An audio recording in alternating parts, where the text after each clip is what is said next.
Chapter 11. Queen Yuni and her priest. "Follow me, Sitri," Yuni said, as soon as Tushratta's chariot train left Nineveh. "It is time to visit Dastur at the fire temple." Dastur was the head priest of Yuni's Kassite religion, an early form of Zoroastrianism, the world's oldest monotheistic faith. Knowing Tushratta was dismissive of her religion, Yuni waited for her husband to depart Nineveh before visiting the temple of her chosen faith.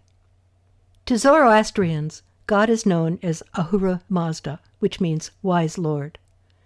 Zoroastrians recognized a constant struggle between good, represented by Ahura Mazda, and evil, represented by God's opposite, known as Ahriman.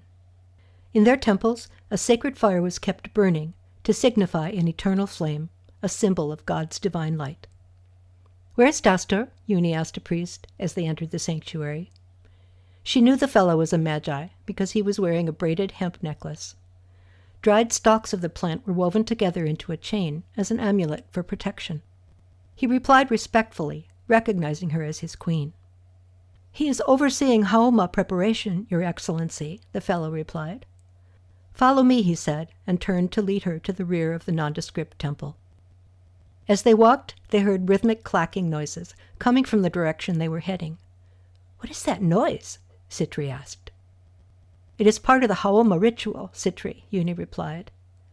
The smell of green cannabis wafted over them as the Magi opened the door. With ephedra and opium, marijuana was the third ingredient of Haoma, the sacred elixir of Zoroaster priests. This was the exalted magical juice that gave them divine visions. The nondescript Zoroastrian temple was more a drug manufacturing center than an ostentatious house of worship.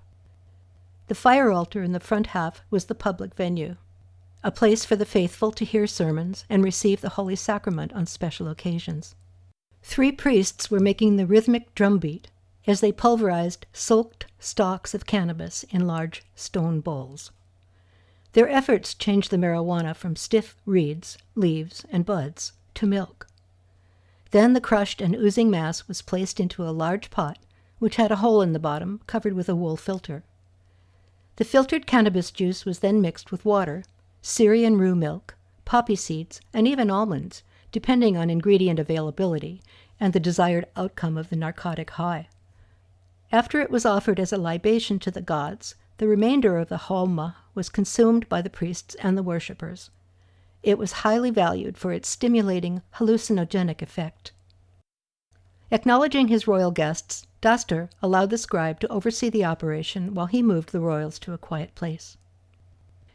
"Is it true that Ishtar has come to Lalish?" Yuni asked Dastur. He nodded. "What have you heard?" she pressed. "Is she angered because my husband sent her statue to Egypt?" "Yes," Dastur replied, trying not to show his fear. "But remember, I was following your wishes. You felt banishing Ishtar from Nineveh would make us stronger, but it may have backfired." "But you agreed it was the wisest choice, Dastur. You agreed it was best. And now, what? Have you become a frightened, whining coward?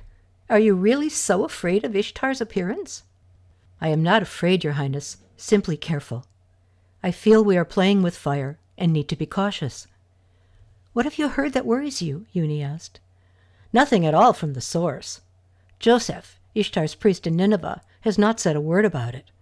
But I've heard from others that he feels guilty for allowing Tushratta to remove the statue."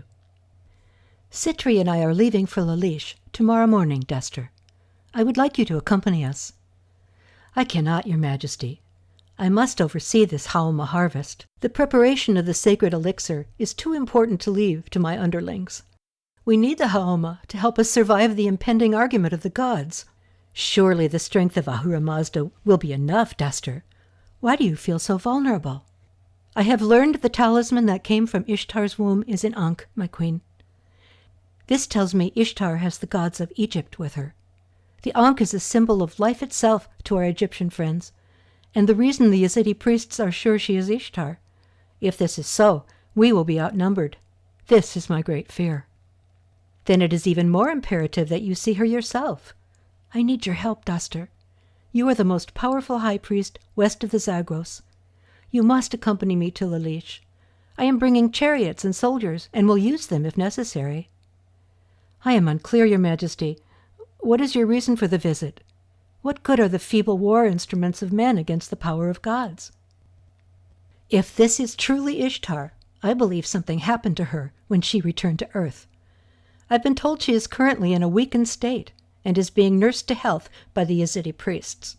We must move quickly to take advantage of her frailty.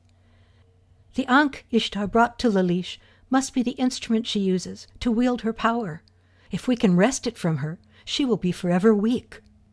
Duster paused for a moment and looked gravely at his queen. "This is a dangerous mission for you, but I feel it is one you must do alone. My presence would only make them suspicious of your motives. You must continue on as an innocent emissary for the king, whose only motive is to welcome the goddess to Earth. Your intentions will not be suspect. Go with my blessings, my queen, and bring us the Ankh." End of chapter.